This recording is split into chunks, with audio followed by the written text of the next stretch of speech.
मित्रों, मैं हूं बिस्मिल्लाह आफ्ताब आलम और आप देख रहे हैं उर्दू हिंदी नॉलेज चैनल। आइए एमसीक्यू में बात करते हैं। कोई भी एग्ज़ाम आप हिंदी का देने जा रहे हैं तो आप सभी के लिए बहुत इंपॉर्टेंट और महत्वपूर्ण जो है वो प्रश्न होने वाले हैं हिंदी के। हालांकि जो क्विज़ क्वेश्चन होते हैं उन क्विज़ में हम इनके बारे में ये क्वेश्चन हम डालते रहते हैं, वहाँ पर क्विज़ ज़रूर खेला कीजिए। और साथ साथ में अगर पहली बार आप चैनल पर आए हैं तो सब्सक्राइब कर सकते हैं। पहली बात मैं ये कहना चाहूँगा, पूरी वीडियो देखें, उसके बाद सब्सक्राइब करें और लाइक कर सकते हैं। नहीं अच्छी लगे तो डिसलाइक करें। देखिए, हिंदी का शब्द है कुंभकार। तो कुंभकार शब्द का सही समास विग्रह क्या है? तो कुंभकार का देखिए समास और विग्रह हम आपको बता चुके थे कि अगर कोई ऐसी चीज़ है, यानी ये पेड़ है और इसके बाद में टहनी है, इसके पत्ते हैं, ये बिखेर के उसे बताया जाए तो वो विग्रह होता है। यानी समास जो है वो केंद्र बिंदु है और इसके बाद में इधर उधर की जो छटाएं दिशाएं हैं वो सब विग्रह होता है। ये साहित्य में जो है वो काव्य में प्रयोग इसका किया जाता है अपनी कविता को प्रभावशाली बनाने के लिए। तो इसमें आंसर कौन सा सही होगा उम्मीद करता हूँ। देखिए, पहला वाला है कुंभ का कार होगा, या कुंभ बनाने वाला होगा, या फिर यहाँ आपके सामने होगा कुंभ में रहने वाला, या आंसर आपका सही होगा कुंभ के समान कार। तो इसमें आंसर आपका जिसने भी दिया है बी, उसका आंसर सही है। यानी आपका आंसर जो सही होगा वो होगा कुंभ बनाने वाला। आगे देखिए, अगला प्रश्न है कि निम्नलिखित में से कौन सा शब्द तद्भव है? देखिए, इन तद्भव और तत्सम के बारे में लगभग 120 क्वेश्चनों पर जो खास हैं उन पर हमने आपको थ्योरी में शब्द दे दिए थे जो आपने रट लिए होंगे। और ये वीडियो जो है वो खास तौर से जीआईसी का जो मेंस पेपर होने वाला है हिंदी का, आज सभी से, हर सब्जेक्ट वाले से, तो उसमें ग्रामर के पोर्शन से 50 क्वेश्चन और 50 जो है वो रिटर्न होगा।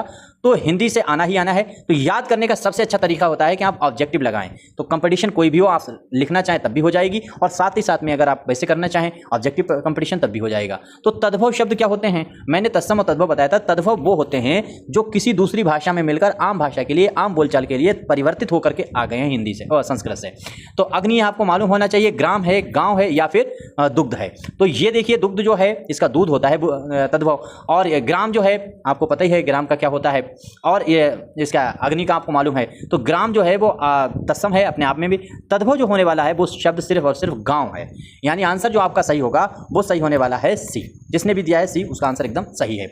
अगला शब्द है कि पर्यायवाची जो है, पर्यायवाची में कौन सा शब्द नहीं है? यानी नयन का जो है, नयन शब्द का पर्यायवाची नहीं है, उसके बारे में आपको बताना है। उम्मीद करता हूं सभी का आंसर सही हुआ होगा। देखिए, क्या होगा? लोचन यहाँ से होगा, या फिर अक्षी होगा, चक्षु होगा, या फिर श्रुति होगा।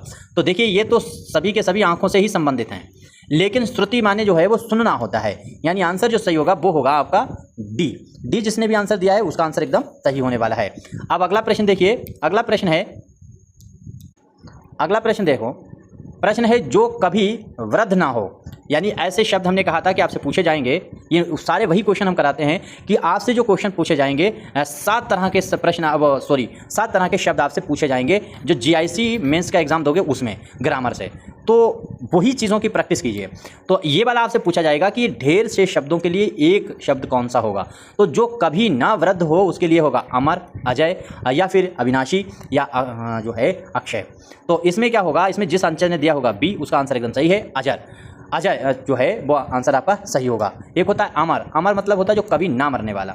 आगे देखिए, राम ने रावण को बाण से मारा। ये बहुत प्रसिद्ध जो है वो वाक्य है और हिंदी की तमाम परीक्षाओं में आपको देखते रहते होंगे। तो राम ने रावण को बाण से मारा। इस वाक्य में से कारक का कौन सा भेद है? यानी से, का, की, के, को, ये जो होते हैं वो कारक शब्द होते हैं जोड़ने के लिए, एक वाक्य को दूसरे वाक्य से सम्मिलित करने के लिए। तो अब इसमें भी कई भेद होते हैं, तो कौन सा भेद जो है वो जो है से है? उम्मीद करता हूँ तो ये होगा करण कारक। आंसर आपका जो सही होने वाला है वो होगा सी। तो आंसर आपका सही होने वाला है सी। अगला प्रश्न देखिए, कमल जो शब्द है इसका तत्सम शब्द कौन सा है? अब कमल जो है वो इसका मतलब तद्भव है, तो तद्भव का तत्सम अब आपको ढूंढना है। उम्मीद करता हूं तो कमल का कमल ही आपको याद रखना है तत्सम शब्द होने वाला है। आंसर आपका बी सही होगा। अगला प्रश्न है जो कभी ना मरे। तो अभी मैंने ये बात कही थी, जो कभी ना मरे यानी अमर आदमी का, आप तो अमर हो चुके हैं, तो अमर मतलब जो कभी ना मरे। एक बच्चे ने पूछा था कि जो शहीद होता है उसके लिए अमर वर्ड लगेगा कि नहीं लगेगा, लग सकता है या नहीं? तो नहीं लग सकता, वो एक अलग चीज़ है, वो अलग मैटर है। अमर जो है वो मतलब दुनिया के सामने रहकर अमर रहे, तो वो उस अमर की बात है। वैसे हम सम्मान के तौर पर कहते हैं शहीद को कि वो अमर हैं। आगे देखिए, रामचरितमानस के रचयिता कौन है? तो ये आपको मालूम है, तुलसीदास हैं। लेकिन आपको सूरदास और कबीर और साथ साथ में रहीम, इनकी किताबें हर हाल में याद होनी चाहिए।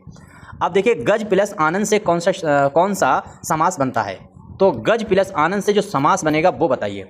समास मतलब ये दो शब्दों को, बिखरे हुए शब्दों को जो मिलाकर एक शब्द बना दिया जाए वो समास हो जाता है, एक शब्द को बिखेर के बता दिया जाए वो विग्रह हो जाता है। यहाँ पर जो है वो तत्पुरुष जो है वो आंसर आपका सही होगा, यानी आंसर है सी सही। अगला प्रश्न देखिए कि कमल तलवार से अधिक शक्तिशाली, कलम तलवार से अधिक शक्तिशाली है, तो कलम जो है वो किससे शक्तिशाली है? अधिक, तलवार से। इस अलंकार में इस वाक्य में कौन सा अलंकार है? तो कलम जो है वो कलम होती है शक्तिशाली, ये बात समाज कहता है, लेकिन ये अतिशयोक्ति है, बढ़ा चढ़ाकर कही गई बात है। वरना तलवार तलवार है, कलम चलाते रह जाओगे जब तक तलवार वाला गर्दन उड़ा देगा। तो ये चीज़ आप इस तरह से भी सोचिएगा। प्रैक्टिकल में चीज़ें अलग हो जाती हैं, लेकिन मौखिक रूप से आदमी कोई कुछ भी कह देता है। पुस्तक का बहुवचन आपको बताना है, तो पुस्तक शब्द का बहुवचन क्या होगा? पुस्तकों, पुस्तकें, या फिर पुस्तक, या फिर पुस्तकी। बहुत आसान सा शब्द है और आंसर आपका सही होगा बी, यानी पुस्तकें शब्द सही होगा। अगला प्रश्न है आँख का तारा मुहावरे का अर्थ क्या है? आँख का तारा, इस मुहावरे का अर्थ आपको बताना है। उम्मीद करता हूँ आँखों का रोग होना, बहुत प्रिय होना, तो आपको मालूम है आँख का तारा होना यानी बहुत प्रिय होना, ये चीज़ याद रखिएगा। देखिए टीजीटी आज जो है वो आज तारीख आपको मालूम है, और पिछली भी वीडियो में हमने बात भी की थी आपके सामने। वो मालूम होगा कि आपको कि जो टीजीटी का एग्ज़ाम अभी हुआ है इसमें भयंकर रूप से धांधली हुई है। और टीजीटी में ही क्यों, जो 2026 में जितने एग्ज़ाम टीचिंग लाइन के हुए, चाहे वो असिस्टेंट प्रोफेसर हो, एलटी हो, जीआईसी हो, ये सारे के सारे असंतुष्टजनक इसमें रिजल्ट दिया गया है, जो अकल्पनीय है, बिल्कुल किसी भी तरह से स्वीकार्य नहीं होना चाहिए। तो बहुत सारे छात्रों ने आज प्रदर्शन किया है आयोग के खिलाफ कि पहले कट ऑफ दी जाए, फाइनल आंसर दी जाए, जो क्वेश्चन चैलेंज किए गए हैं वो दिए जाएं, उसके बाद ही आप हमको रिजल्ट दें, और रिजल्ट में भी जो पास हुए हैं उनकी कॉपी जरूर सार्वजनिक की जाए। साथ साथ में जो बच्चे फेल हुए हैं उनको भी ये बात पता चले कि हम फेल क्यों हुए। संस्कृत का एक बच्चा ये कह रहा है कि 120 क्वेश्चन मेरे सही हैं, उसके बावजूद हमारा सिलेक्शन नहीं हुआ। आप कल्पना करिए कि ये मानवता के तौर पर भी 125 क्वेश्चन में भाई आप कितना भी संभाल के लाएं, सारे क्वेश्चन बता दें, तब भी 2-3 क्वेश्चन के तो गोले ही गलत हो जाएंगे। कैसे पॉसिबल है कि 120 जो है वो कर देने के बावजूद सिलेक्शन ना हो? तो मेरिट 125 पे रही है, 125 पे रही, तो कितने लोग 125 वाले हैं, उनकी कॉपी सार्वजनिक होनी चाहिए कि नहीं होनी चाहिए? तो इसमें समर्थन सब लोग दीजिए, और जितने भी लोग प्रयागराज के आसपास के हैं वो सभी के सभी इस वाले मैटर को समझें, और सारे लोग मिलकर के आवाज़ उठाएं, और हर वैकेंसी की आवाज़ को यही आवाज़ में रखें कि जो भी टीचिंग लाइन की हैं, वरना जो नई वैकेंसी आने वाली है उनके साथ भी यही मसला होना चाहिए। तो सब मिलकर के आवाज़ ज़रूर उठाएं, ट्विटर पर, यूट्यूब पर, फेसबुक पर, जहां भी अपनी बात रख सकते हैं रखिए, आंदोलन में शामिल हो सकते हैं तो शामिल होइए। आगे चलिए, प्रश्न हम लोग आगे बात करते हैं कि भारत भारती के रचयिता कौन है? कई बार ये रिपीट हुआ प्रश्न है। जयशंकर प्रसाद हैं, मैथिली शरण गुप्त हैं, सुमित्रा नंदन पंत हैं, रामधारी सिंह दिनकर हैं। तो इसमें आपको जवाब आपका जिसने भी दिया होगा मैथिली शरण गुप्त। बहुत बार, कई बार ये पूछा जा चुका प्रश्न है, मैथिली शरण गुप्त को आप जानते ही होंगे। अब अगला प्रश्न है नीलकमल, तो नीलकमल शब्द में समास आपको बताना है। अब नीलकमल जो है इसमें आपको समास तो है, कर्मधारय आपको याद रखना है, पहला वाला आंसर सही होगा।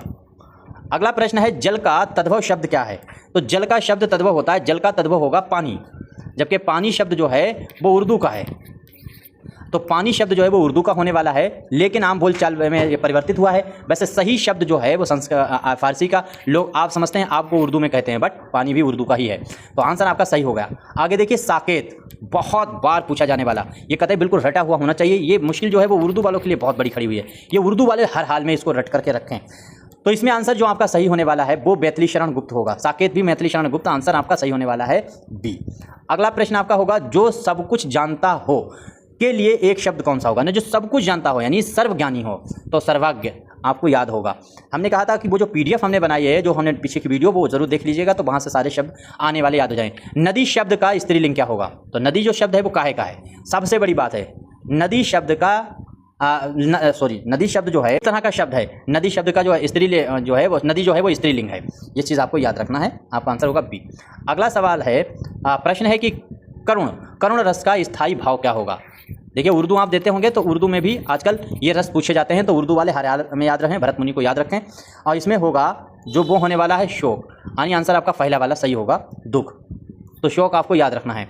आगे गगन का पर्यायवाची कौन सा है? गगन आपको मालूम है, आकाश है, नीलंबर है, गगन है, तो ये पर्यायवाची जो हैं वो आपको याद होने चाहिए। अगला सवाल है कि कमल, ये अभी हम लोग ऊपर देख चुके हैं, अतिशयोक्ति है, ये सारे जो है कभी ना मरने वाले, ये हम लोग पीछे पढ़ चुके हैं। तो बस यहीं तक हम प्रश्नों पर बात करते हैं। इनमें जो कोई प्रश्न गलत हुआ है तो ज़रूर बताइएगा, आपका सुझाव ज़रूर दीजिएगा। वीडियो अपने सभी हिंदी, उर्दू, जो भी जीआईसी का एग्जाम देना चाह रहे हो या सिर्फ हिंदी का, तो उनको शेयर कीजिएगा। अपने सुझाव आप ज़रूर दीजिएगा। धन्यवाद।